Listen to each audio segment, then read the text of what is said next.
Assalamualaikum warahmatullahi wabarakatuh. Hai teman-teman semua, apa kabar? Kali ini kita akan membahas tentang latihan di Microsoft Excel mengenai menghitung frekuensi dan validitas instrumen. Kenapa sih kita harus menghitung frekuensi dan validitas instrumen? Karena kedua rumus tersebut nantinya insya Allah akan membantu kita dalam pekerjaan maupun nanti kita penyusunan skripsi.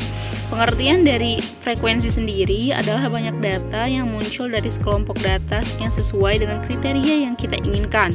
Sedangkan untuk validitas instrumen adalah suatu ukuran yang menunjukkan tingkat kesahihan suatu tes. Nah, dari validitas instrumen ini kita punya nilai minimum bahwa tes yang kita lakukan adalah tes yang valid, yaitu 0,3 sebagai nilai minimal yang biasanya orang-orang gunakan.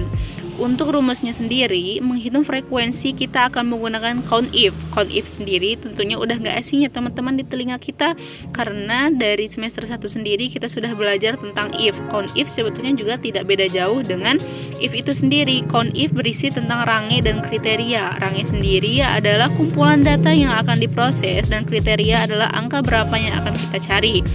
Kemudian untuk rumus dari validitas instrumen sendiri adalah percent, yaitu berisi array 1 dan array 2. Array 1 yakni merupakan jawaban responden untuk pertanyaan nomor 1, kemudian untuk array 2 adalah jumlah total yang dari seluruh pertanyaan. Untuk latihannya di sini dosen saya sudah menyediakan berbagai data penelitian. Di sini kita akan meneliti judul skripsi dengan kualitas pelayanan dan jumlah pengunjung pengaruhnya terhadap jumlah pembeli. Responden berasal dari 20 toko di Ciamis. Yang akan kita nilai yang pertama adalah kualitas pelayanan, jumlah pengunjung, dan jumlah pembeli. Di sini kita memiliki rentang analisa data yang dimana kita memiliki skor 5 yakni sangat setuju dan 1 sangat tidak setuju. Dimana teman-teman juga tahu bahwa 5 adalah rank tertinggi dan 1 adalah rank nilai terendah.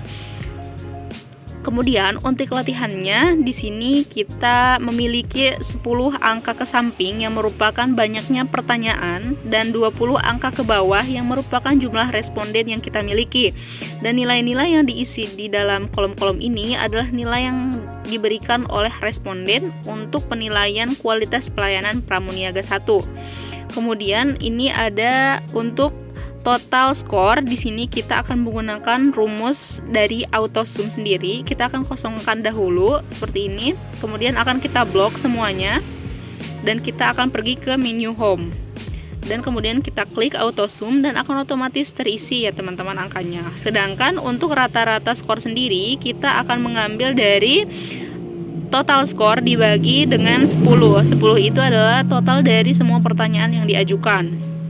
Dan jika sudah ada 1, kita akan tinggal mendrag ke bawah ya teman-teman, seperti itu. Kemudian untuk jumlahnya juga sama. Kemudian untuk frekuensi sendiri kita akan menggunakan count if, di mana tadi sudah saya bilang bahwa count if akan menggunakan kriteria dan range ya, range dan kriteria. Nah, ini untuk latihannya. Kita dari awal dulu ya teman-teman untuk total skornya. Kemudian kita ke AutoSum. Untuk rata-ratanya sama dengan total skor dibagi dengan 10 pertanyaan. Hasilnya adalah 4,1 dan tinggal kita drag sampai ke bawah. Untuk jumlahnya juga sama. Kita akan menggunakan AutoSum yang sebelumnya akan kita blok terlebih dahulu. Nah, di sini saya agak salah ya teman-teman untuk pemblokannya karena seharusnya itu hasilnya berada di dalam kolom. Nah, untuk selanjutnya kita akan menghitung tentang frekuensi. Frekuensi sendiri di sini saya akan menggunakan rumus count if, di mana sama dengan count if bisa kita pilih di kolom yang disediakan oleh Excel. Kemudian kita blok pertanyaan 1 dari 1 sampai 20 responden. Kemudian bisa kita kunci nantinya ya teman-teman untuk dilanjutkan dengan koma, dan kita akan melanjutkan dengan skor yang paling tinggi yaitu 5 di kolom C29. Kita akan kunci semuanya ya teman-teman dengan tanda dolar. Di sini saya melakukan penguncian secara manual. Teman-teman juga bisa sebetulnya menggunakan kunci dari keyboard. Nah, di sini ada 12, tinggal kita drag ke samping dan kita drag kembali ke bawah supaya otomatis terisi ya teman-teman. Nah, untuk jumlahnya sendiri kita akan menggunakan kembali auto zoom. Kita pergi ke home dan auto zoom, karena di Excel itu sangat otomatis sekali ya teman-teman, sangat instan. Kita nggak perlu satu persatu menjumlahkan gitu.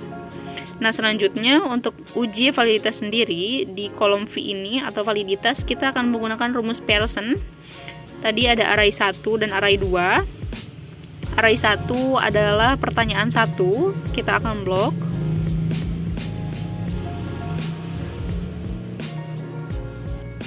Nah, kita akan blok dari 1 sampai 20, kemudian titik koma, kita lanjut ke total score yang akan kita kembali blok ya teman-teman. Kemudian jika sudah, kita kunci lalu tutup kurung. Nah, kalau sudah ada, tinggal kita drag ke samping. Nah, untuk keterangan sendiri bahwa tes tersebut adalah valid atau tidak, kita akan menggunakan rumus if. Jadi, jika validitasnya itu lebih dari 0,3, maka validitasnya adalah valid. Dan jika tidak, maka tidak valid. Nanti kita akan contohkan jika skor validitasnya tidak mencapai 0,3, apakah valid atau tidak ya teman-teman. Nah, jika sudah, kita drag samping.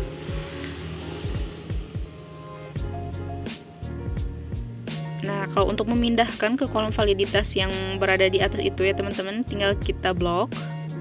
Kemudian kita copy. Nah, di sini kita blok juga kolomnya, tapi di sini pastinya harus paste spesial ya teman-teman. Nah, kita ke value dan transpose. Nah, seperti itu ya teman-teman. Nah, kita sesuaikan agar lebih enak dilihat. Kemudian untuk jumlah pembeli juga sama ya teman-teman, kita menggunakan rumus dari auto zoom karena sudah disediakan sendiri oleh Excel, sangat instan ya teman-teman. Nah, untuk rata-rata skornya juga kita tinggal sama dengan dan membaginya. Kemudian tinggal kita drag. Ini juga sama untuk jumlah ke bawahnya, tinggal kita drag dan kita pergi ke home lalu ke auto zoom kembali. Sangat praktis sekali ya teman-teman. Ya, ini kembali salah ya teman-teman, kita pindahkan dulu dengan cara di-cut, kemudian kita paste. Nah, seperti itu ya teman-teman. Kemudian untuk frekuensinya juga sama saja, kita menggunakan count if seperti tadi di awal. Kita drag pertanyaan nomor 1 dari responden 1 sampai 20, kemudian kita kunci. Kemudian kita klik skor tertingginya yakni 5, kemudian kita kunci secara manual.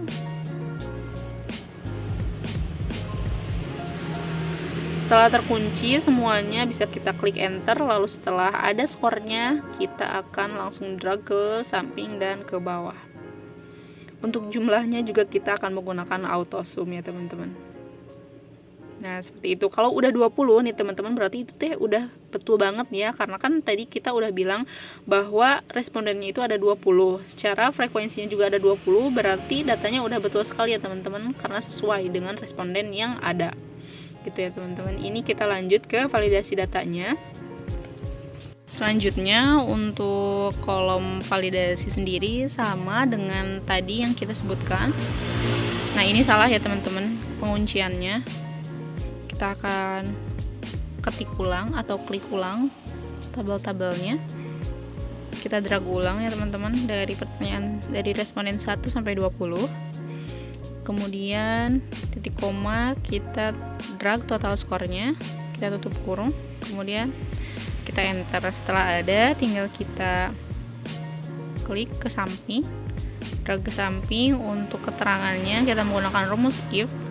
Jika validitas 1 lebih dari 0,3 maka dinyatakan valid, dan jika tidak lebih dari 0,3 maka dinyatakan tidak valid.